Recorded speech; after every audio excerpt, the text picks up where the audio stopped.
প্রথমে চিকেনটাকে ছোট ছোট করে কেটে নেব, তারপর তাতে আদা, রসুন, হলুদ, লঙ্কা, নুন দিয়ে চিকেনটাকে ভালো করে ম্যারিনেট করে নেব। তারপর কড়ায় পেঁয়াজ, তেল দিয়ে চিকেনটাকে ভালো করে কষিয়ে নেব। এটি হয়ে গেলে ছোট ছোট করে কুচি পেঁয়াজ, প্রথমে কড়াইয়ে তেল দিয়ে ছোট ছোট করে কুচনো পেঁয়াজ, তাতে লঙ্কা, হলুদ, নুন আর ছোট ছোট করে রাখা টমেটো কুচিয়ে ভালো করে টমেটোটাকে গলিয়ে নেব।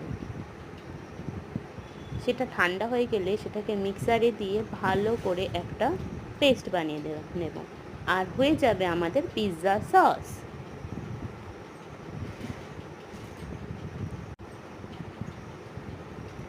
দেখতেই পাচ্ছ কি সুন্দর লাল লাল হয়েছে আমাদের পিৎজা সসটা।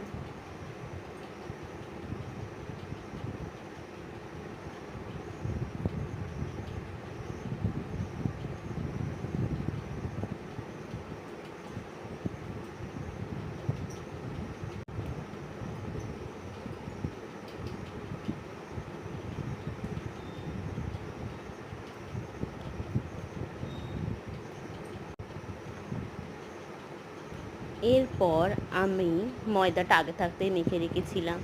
ময়দাতে আমি দিয়েছিলাম 2 কাপ ময়দা, তার সাথে 1 কাপ দই, দইয়ের মধ্যে নুন, চিনি আর baking soda and baking powder. দইটাকে আমরা ফরমেট হতে দেব, 5 মিনিট ঢাকা দিয়ে রাখবো। তারপর আমরা ময়দাটাকে ভালো করে মেখে নেব।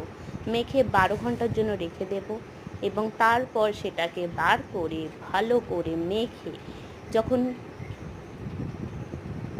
দেখো আমি যেমন বেলছি এরমভাবে বেলে একটা কাঁটা চামচ দিয়ে ছোটো ছোটো করে ছিদ্র করে নিয়ে আমরা আগে থাকতে বানিয়ে রাখা যে টমেটো সসটা বানিয়েছিলাম সেইটা তার উপর ভালো করে লাগিয়ে দেব। আমাদের পিৎজা সস রেডি। এবার আমরা পিৎজার উপর টপিং সাজাবো। ক্যাপসিকাম, পেঁয়াজ,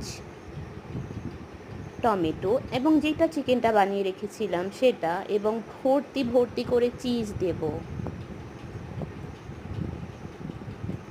চিজ দেবার পর ভীষণ লোভনীয় লাগছে এবং সেটা আমরা মোটা একটা চাটুতে বসিয়ে দেব এবং তার উপর ঢাকনা দিয়ে 10 মিনিটের জন্য কুক করে নিলে হয়ে যাবে আমাদের পিৎজা।